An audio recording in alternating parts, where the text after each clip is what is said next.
nếu như chẳng hạn như em muốn cái đường bo nó chẳng hạn, ví dụ như cái đường này nó là 5 phân đúng không, thì em muốn là bo ra ngoài được 2 mm nữa chẳng hạn. Vâng.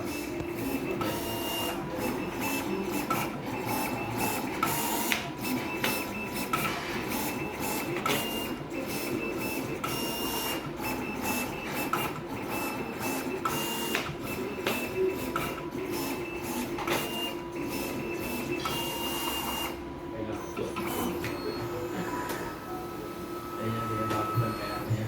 Đây, thì chẳng hạn ví dụ như em muốn cái đường outline của nó ra bao nhiêu